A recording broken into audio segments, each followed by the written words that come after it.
Silakan duduk.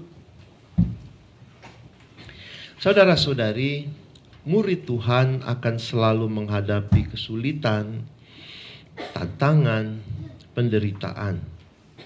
Bahkan mungkin di beberapa tempat mendapatkan ancaman.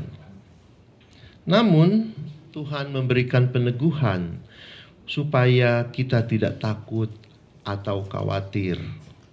Apalagi kita tidak boleh mundur. Malahan, kalau ada datang kesempatan-kesempatan itu, kita diajak untuk menjadi saksi. Kesempatan itu adalah kesempatan untuk bersaksi. Bersaksi tentang apa? Bersaksi tentang betapa Tuhan sungguh hadir, memperhatikan, menjaga dan melindungi. Beberapa kali dalam pertemuan yang saya ikuti, ketika ada pembelajaran, kemudian ada sharing, dan bagaimana ada yang menerima kesembuhan, ada juga yang tidak. Tidak semua mendapatkan kesembuhan. Tetapi pengalaman iman itu bisa menjadi dibawa dalam sharing dan bisa menjadi kesaksian yang menguatkan orang lain untuk bisa tetap tekun dan bertahan. Nah, itulah pesan Tuhan adalah kata-katanya, kalau kamu tetap bertahan, kamu akan mengalami hidup. Sebagai anak-anak terkasih Padre Pio juga mengalami hal itu. Semua anak Tuhan pasti akan mengalami seperti tadi yang saya katakan, tantangan, kesulitan, penderitaan. Saya ingat ketika kakak saya sakit kanker, dia pulang ke rumah dirawat oleh mama. Kebetulan mama kan tinggal sendiri. Jadi dia dirawat.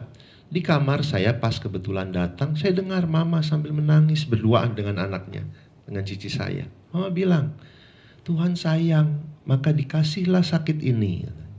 Nah, jadi ketika kita mengalami itu, kita seharusnya memang sebagai manusia kita ingin disembuhkan, kita ingin diangkat dari penderitaan kesusahan itu, tapi jangan memaksa Tuhan. Biarlah kehendak Tuhan yang terjadi, kita tetap beriman, kita tetap tekun, tabah, dan tegar.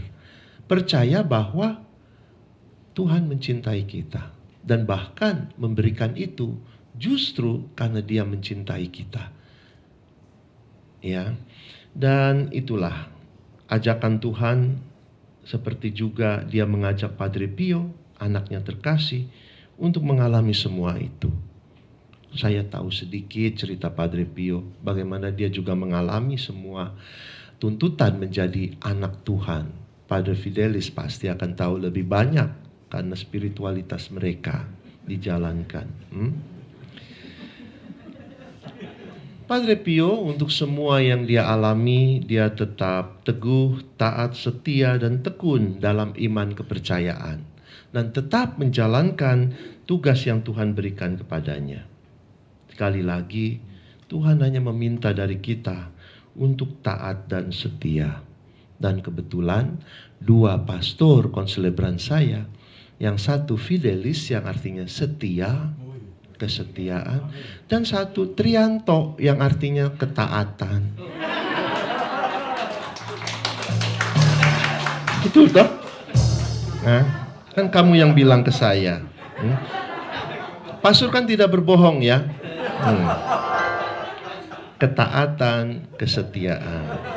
Itulah yang diminta oleh Tuhan. Ketaatan, kesetiaan, dan harus keras. Harus keras. Ya, baiklah. Ya, untuk itulah, karena ketaatan dan kesetiaan itu, Tuhan berhasil menjalankan tugas perutusannya. Yesus anak Allah diberikan tugas oleh Bapaknya untuk menyelamatkan manusia, untuk bahkan wafat sampai salib menderita. Dan dia lakukan itu dengan kesetiaan dan dengan taat pada Bapa. Ya. Hanya dengan kesetiaan dan ketaatan itulah kita akan mampu menjalankan tugas perutusan, meskipun akan ada banyak tantangan dan tuntutannya. Saudara-saudari, kita semua diajak untuk hidup dalam semangat itu, kesetiaan, ketaatan, yang membawa kita tentu saja pada ketekunan. Jadi para pengurus kelompok doa Padre Pio, jangan khawatir, jangan takut dihadapkan semua kesusahan, Tuhan yang akan membantu kita.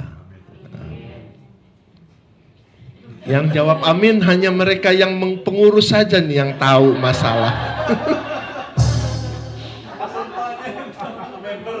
Pesertanya hanya ikut-ikutan saja. Mudah-mudahan mengikuti yang benar. Pastilah ya. Tadi amin tadi kan karena percaya apa yang dikatakan saya benar ya itu. Maka melalui perayaan Ekaristi ini, yang mana Tuhan berkurban dengan penuh kesetiaan dan ketaatannya, kita mohon supaya kita juga diberikan kebajikan itu, diberikan semangat itu untuk kita masing-masing yang menyambutnya secara langsung, ataupun kalian yang ada di rumah yang menyambut secara rohani. Tuhan juga hadir, Tuhan juga memberikan kekuatan tersebut pada kita semua. Nanti setelah misa juga akan ada adorasi ya, yang di rumah juga yang di sini bisa mendapatkan berkat lewat adorasi yang adalah ungkapan kecintaan kita pada Tuhan. Ya. Semua doa-doa yang kita lakukan itu adalah ungkapan cinta kita kepada Tuhan. Ya.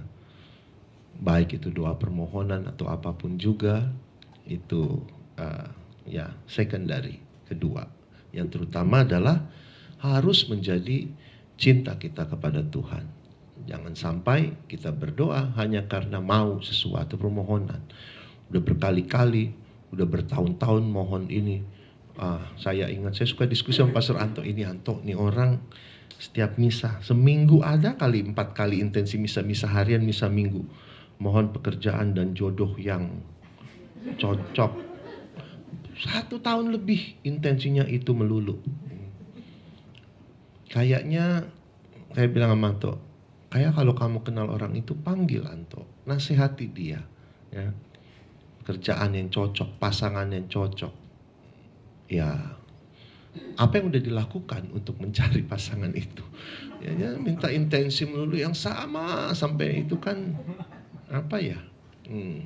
Jadi kalau tahu orangnya, kita harus kasih tahu 1 kali saja permohonan itu, doakan saja, percaya, nggak usah terus-menerus. Meskipun Tuhan berkata ya, seperti janda itu yang maksa hakimnya terus-menerus, aduh gua nggak mau diganggu lagi sama dia, dikabulkan saja. Ternyata udah 1,5 tahun minta-minta melulu nggak dikabulkan juga, atau mungkin kitanya yang menuntut lebih banyak dari rencana Tuhan. Ya, saya ingatkan selalu untuk umat saya, ingat ya, ketika Tuhan bilang, mintalah maka kamu akan diberikan. Titik. Nggak ada kelanjutannya. Akan diberikan seperti yang kamu minta. Nggak gitu. Mintalah maka kamu akan diberikan. Nah, kita nggak tahu diberikannya apa. Kita minta jodoh, nggak tahu diberikannya apa. Mungkin bukan jodoh yang diberikan, mungkin yang lain. Tapi kan itu untuk kebaikan kita. Nanti dalam adorasi pasti kita semua mengharapkan sesuatu dari Tuhan. Apapun juga itu secondary. Ya, kalau Tuhan memang berkehendak, Tuhan menginginkan kita sembuh, Tuhan menginginkan, menghendaki bahwa permohonan kita memang baik untuk kita, pasti Tuhan akan berikan. Tapi yang paling penting dalam adorasi adalah kita mengungkapkan cinta kita. Kita mau bersama-sama dengan Dia dalam doa. Seperti yang Dia minta para rasul saat Dia berada dalam sakratul maut. Ya, berdoalah bersama-sama dengan saya. Ya. Mari kita lakukan itu dengan penuh hikmat dalam adorasi nanti setelah misa. Tuhan berkati kita. Mari kita nyanyikan lagu penutup.